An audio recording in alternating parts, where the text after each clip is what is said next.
Myanmar নেভির LPD বা landing platform doc আমাদের জন্য কতটা হুমকি, এর উপযোগিতা এবং একে কাউন্টার করার মতো ক্ষমতা কি আমাদের আছে? চলুন সে বিষয়ে একটু আলোচনা করা যাক। মিয়ানমার নেভির এলপিডি নতুন কোনো বিষয় নয়। 2019-এর হট টপিক ছিল এটা। 2020-এ যেমন তাদের সাবমেরিন। চিন্তার কারণও আছে, যেহেতু মিয়ানমার কয়েকদিন পর পর সেন্ট মার্টিন তাদের দাবি করে বসে। এছাড়াও এর আগেও সমুদ্রে বিরোধ হয়েছে বাংলাদেশের সাথে।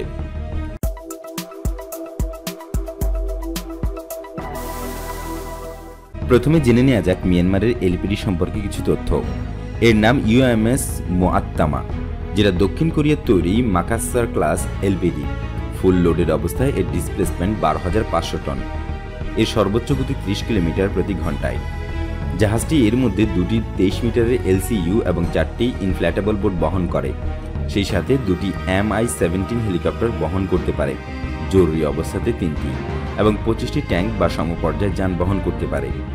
এছাড়াও 500 জনের বেশি সৈন্য পরিবহন করতে পারে জাহাজটি। এতে একটি হেলিকপ্টার হ্যাঙ্গার রয়েছে। মিয়ানমার 2019 সালে জাহাজটি কমিশন করে। মূলত এই জাহাজটি তারা মাল্টিপারপোজ সাপোর্ট ভেসেল এবং কমান্ড শিপ হিসেবে ব্যবহার করে।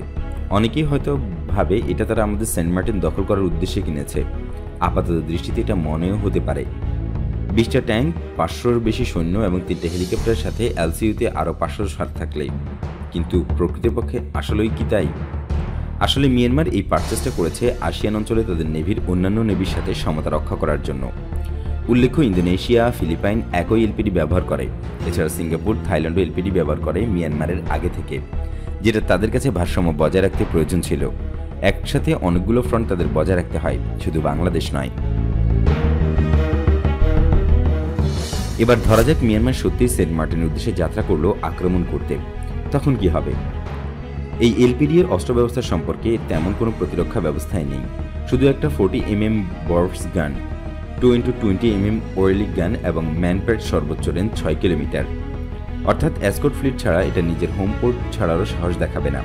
এখন এসকর্ট ফ্লিটের কথা বললে মিয়ানমারের সবচেয়ে শক্তিশালী কায়ান সিদ্দা ক্লাস, বানান ভুল হতে পারে, এর এয়ার ডিফেন্স ও LGLA ম্যানপ্যাডস এর ক্যানস্টার ভার্সন, রেঞ্জ 6 কিলোমিটার।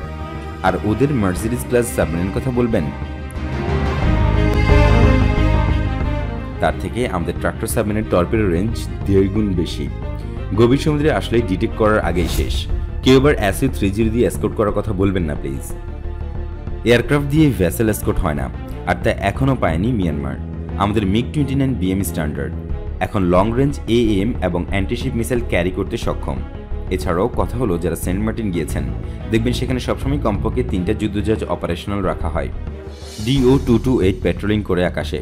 এমন বলয় ভেদ করে আপাতত ওরা সেন্ট মার্টিন দখল করার দুঃসাহস দেখাবে না। আগে নতুন সাবমেরিন এয়ার ডিফেন্স ফ্রিগেট আসুক, তারপর যদি সাহস করে। মূলত এমন কিছুই হবে না। হলে আগেই ওদের ম্যারিটাইম স্ট্রাইকার আমাদের জাহাজগুলো অ্যান্টিশিপ মিসাইল দ্বারা নিষ্ক্রিয় করবে। তারপর এরা আসবে, ততক্ষণে আমাদের ফাইটারও ইন্টারসেপ্ট করবে। অন্যদিকে ওদের অ্যান্টি সাবমেরিন ক্যাপাবিলিটি নেই আপাতত, তবে আমাদের সাবমেরিনের সাথে পারবে না কোনোভাবেই। তো আর এত বড় ভেসেল অদৃশ্য হয়ে যেতে পারে না। এক কথায় ফুল পেজে যুদ্ধ লেগে যাবে, সেটা অসম্ভব। অসম্ভব বলছি কেননা মিয়ানমার আমাদের সাথে কখনোই ফুল পেজ যুদ্ধ করতে চায় না। শুধুমাত্র যুদ্ধ পরিস্থিতি সৃষ্টি করতে চাচ্ছিল, যাতে রোহিঙ্গাদের এই দোহাই দিয়ে পার্মানেন্টলি আমাদের দেশে রেখে দেওয়া যায়। আর যুদ্ধ করা কোনো দেশের ইচ্ছা নেই। বছরের পর বছর ধরে গড়া অর্থনীতি কেউ এক মুহূর্তের ভুলের জন্য শেষ করতে চায় না। মূলত এখন সবার মধ্যে চলে মাইন্ড গেম, কোল্ড ওয়ার চলে অস্ত্রের। মানসিকভাবে ভেঙে পড়লেই হেরে যাওয়া। তাই এটা যারা ভাবে মিয়ানমার এসে আমাদের আক্রমণ করে ধ্বংস করে দিয়ে যাবে, সেটা হবে না। অন্তত এখনও পৃথিবীতে সেই পর্যায়ে আসেনি।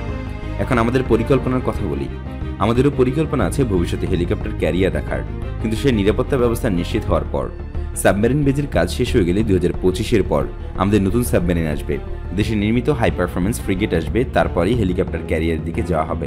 কেননা তখন আমাদের এসকর্ট করার মতো ফ্লিট থাকবে, এবং এটা খুবই পরিকল্পিত একটি পদক্ষেপ।